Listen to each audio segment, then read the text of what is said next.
So I asked Claude to build me Tetris from scratch. One prompt, and back comes a fully playable game. 1,000 times faster than a human could write that code. Anthropic asked their models to build a C compiler from scratch. What they got back was mostly broken and heavily supported by external effort, and honestly overhyped. So what is it? 1,000 times better or a mass-produced mess? There is no single productivity multiplier for AI coding. That's the whole problem with this conversation. Before we get into the research, let's put one thing on the table.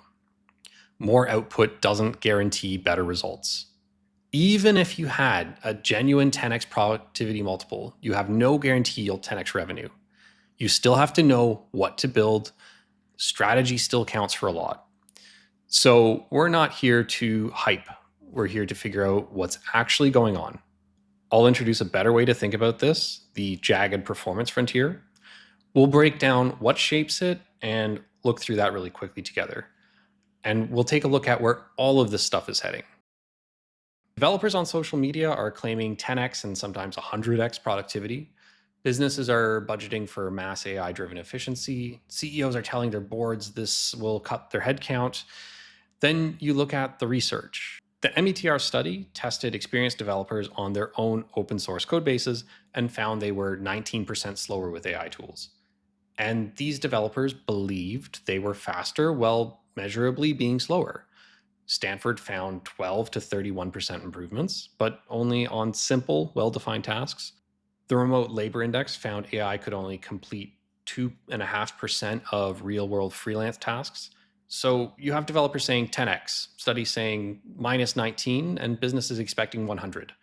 So where does the real number land? Well, here's the thing. Most of these studies were looking at Copilot style autocomplete, hitting tab in your editor. That's a completely different setup from agentic loops with tests, type checking, tool access running on its own. We're comparing different things and pretending they're the same. Even with agentic approaches, the setups vary wildly. Do you have Playwright? Do you have tests? Are you using TypeScript? Does the model have access to your code base? These things matter enormously, and most studies don't control for any of these. The reason nobody can agree is they're all looking for a single coefficient, a global multiplier you can apply all development work. AI makes developers X% faster, done. But that's not how this works. Tetris from scratch, 1,000 times faster than a human. A C compiler from scratch, worse than doing it on your own. A CRUD app with a database, probably 5 to 10x. A novel distributed consensus algorithm, good luck. It was never one number. It's a frontier.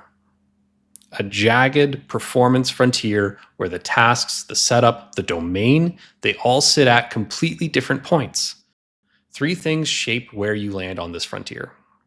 First is the LLM itself. Yes, a more capable model gives you better results, but honestly, this is the least interesting lever to pull on. Second, and this is the big one, your loop architecture.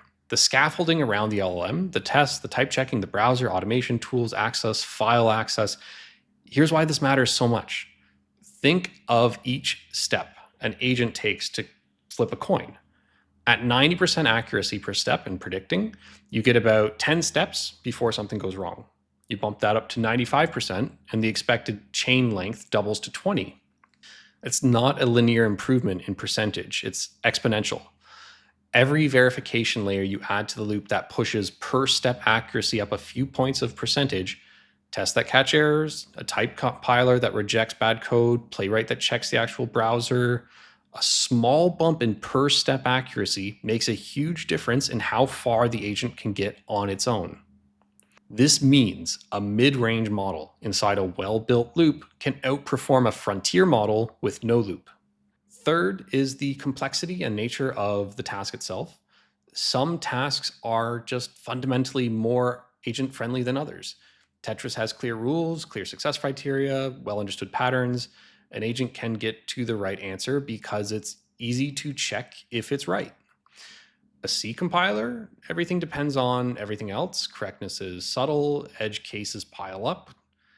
The agent can't check its own work because the problem is just too complex for simple tests.